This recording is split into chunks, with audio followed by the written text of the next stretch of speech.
Hello दोस्तों, welcome back to doctor Arif's exclusive videos. दोस्तों, आप ये वीडियो देख रहे हैं, इसका मतलब ये है कि आपको नी जॉइंट की कोई ना कोई समस्या ज़रूर परेशान कर रही है।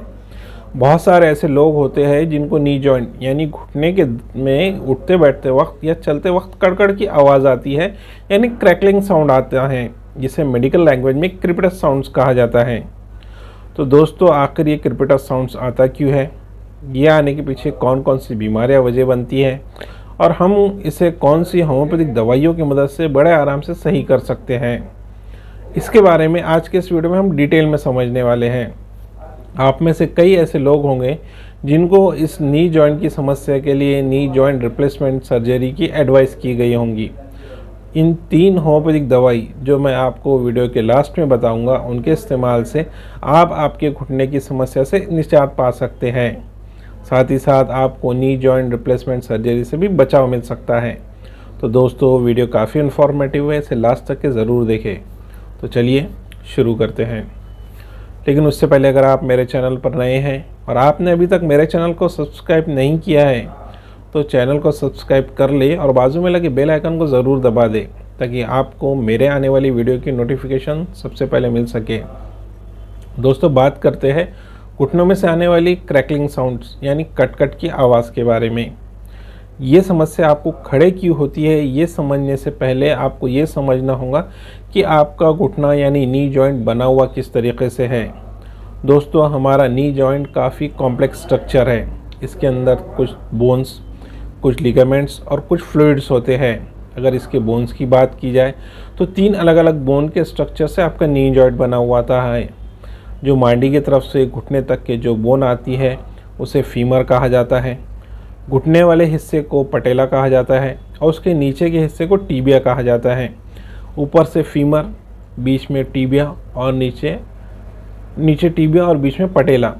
इन तीनों बोन्स को कनेक्ट करने के लिए कुछ लिगामेंट्स होते हैं जो तीनों बोन्स को आपस में एक स्ट्रक्चर से, एक धागे की तरह जोड़ते हैं।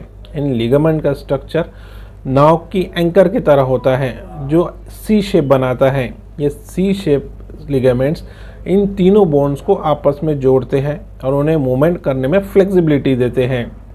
इन तीनों बोन्स और लिगामेंट्स की सही से मूवमेंट चले, इसके लिए इन चीज़ों के बीच में एक फ्लूइड होता है जिससे साइनोवियल फ्लूइड कहा जाता है। जिस तरीके से आपने गाड़ी के बेरिंग्स में देखा होगा कि एक ऑयल होता है या ग्रीस होता है जो उस स्ट्रक्चर की मूवमेंट को फ्लेक्सिबिलिटी देता है, यानी आसानी देता है। उसी तरीके से इन बोन्स और लिगामेंट्स के स्ट्रक्चर को आसानी देने के लिए इन जॉइंट्स के बीच में एक फ्लूइड होता है जिसे आप साइनोवियल फ्लूइड कहते हैं। इसे आप घुटनों का ग्रीस भी कह सकते हैं। जब भी किसी भी बीमारी के कारण या किसी भी कारण की वजह से इन तीनों स्ट्रक्चर में कोई डिफेक्ट आ जाए तो आपको घुटनों में कड़कड़ की आवाज़ आना शुरू हो जाती है। तो अब बात आती है कि इन कौन कौन सी ऐसी बीमारियां हैं जिसमें इन 3 स्ट्रक्चर ख़राब हो सकते हैं। सबसे कॉमन और सबसे आसान जो हर बार लोगों में देखी जाती है वो है घुटनों पर किसी चीज़ का मार लगना। जब भी आपको घुटनों पर अचानक से मार लग जाए या आप अपना पूरा बॉडी वेट लेकर घुटने के बल गिर जाए, उस कंडीशन में आपके लिगामेंट्स या घुटने की कोई बोन डैमेज हो सकती है। इस डैमेज के बाद भी आपको घुटनों में से कड़कड़ आवाज़ आ सकती है।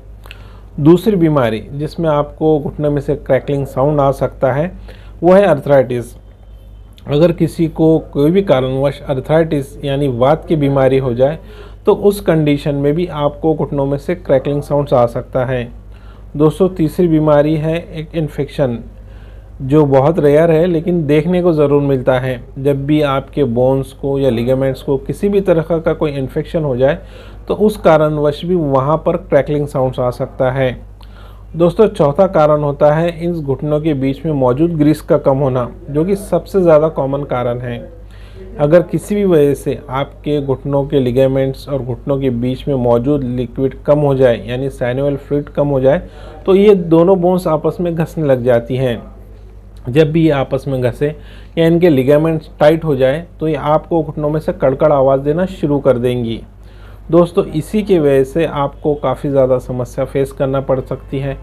कई बार मरीज़ को घुटनों पे सूजन, घुटनों में दर्द और घुटनों में अकड़ान जैसी समस्या भी होती है। दोस्तों ये तो हो गई इसके कारण और घुटने की बनावट के स्ट्रक्चर की बात। अब बात आती है इसे सही करने के लिए होम्योपैथिक इलाज के बारे में। अगर कोई बुज़ुर्ग लंबे वक्फे से इस समस्या से परेशान है तो ज़ाहिरी बात है वो आप घुटने का एक्सरे ज़रूर करवाएंगे। एक्सरे में आपको प्रॉब्लम डिटेक्ट हो जाती है। कई बार लोग इसके लिए नी रिप्लेसमेंट सर्जरी की एडवाइस भी करते हैं, लेकिन आपको बीमारी किस कारणवश हो गई है अगर आप ये डिफ़र कर लेते हैं तो आप आसानी से इसका इलाज करवा सकते हैं, या आप मेरे द्वारा बताए गए मेडिसिन के इस्तेमाल से पहले अपने नज़दीकी किसी होम्योपैथिक डॉक्टर से ओपिनियन ज़रूर ले सकते हैं। दोस्तों अगर आपको घुटनों में की क्रैकलिंग साउंड्स किसी पुराने मार की वजह से है, यानी आपको 10 साल 15 साल पहले घुटने पे मार लगा था और अब जाकर आपको घुटनों में दर्द, सूजन, अकड़ान और चलते वक्त परेशानी, साथ ही साथ क्रैकलिंग साउंड्स यानी कट की आवाज़ आ रही है, तो आपको इस्तेमाल करनी चाहिए होम्योपैथिक की बहुत ही एक शानदार मेडिसिन अर्निका 200। अर्निका 200 ये कितने भी पुराने मार को सही करने, उसे दर्द को कम करने और वहाँ के स्ट्रक्चर के लोकल ब्लड सर्कुलेशन को सही करने में बहुत ही कारगर होती है। अर्निका 200 की डोज की अगर बात करें तो आपको 2-2 बूंद आधा कप पानी में डालकर इसे लगातार 3 महीने तक इस्तेमाल करनी है। दोस्तों वहीं अगर आपको क्रैकलिंग साउंड अर्थराइटिस की वजह से है, यानी आपको वात की समस्या है, आपको सुबह सुबह जोड़ों में अकड़ान रहती है, बदली वाला मौसम, ठंड का मौसम आते ही ये अकड़ान बढ़ जाती है, या आप घरेलू लेडीज़ हैं, बारिश में पानी में काम करने के बाद आपके जॉइंट्स की अकड़ान बढ़ जाती है, तो उस कंडीशन में आपको इस्तेमाल करनी चाहिए रस्टॉक्स 200 नाम की होम्योपैथिक दवा। इसके लिए आपको रस्टॉक्स 200 की 2-2 बूंद आधा कप पानी में डालकर सुबह शाम इस्तेमाल करना है लगातार 3 महीने तक। दोस्तों ये तो हो गई 2 कॉमन कारणों की बात। वहीं अगर आपके घुटने में का जो दर्द है ये उसके अंदर मौजूद साइनोवियल फ्लूइड के कम होने की वजह से है, यानी उसके अंदर मौजूद लिक्विड कम होने की वजह से, तो आपको इस्तेमाल करनी है होम्योपैथिक का एक मदर टिंचर, जो कि है सिम्फेटम मदर टिंचर। सिम्फेटम मदर टिंचर ये आपके जॉइंट के अंदर मौजूद लिक्विड्स को वापस से बनाने, उसकी सही क्वांटिटी को मेंटेन करने में आपकी बहुत ज़्यादा मदद करता है। दोस्तों सिम्फेटम मदर टिंचर की 20-20 बूंद आधा कप पानी में डालकर आपको दिन में से 3 वक्त इस्तेमाल करना होती है। इसके लगातार 3 महीने इस्तेमाल करने के बाद आपको आपकी कंडीशन में अगर इम्प्रूवमेंट्स दिखें तो आप इसे 6 महीने से लेकर 1 साल तक के लंबे ड्यूरेशन तक के लिए ज़रूर इस्तेमाल करें, क्योंकि बात आखिर आपके साइनोवियल फ्लूइड के वापस से रिफॉर्मेशन की है, जो कि महीना 15 दिन में बिल्कुल भी नहीं हो पाएगा।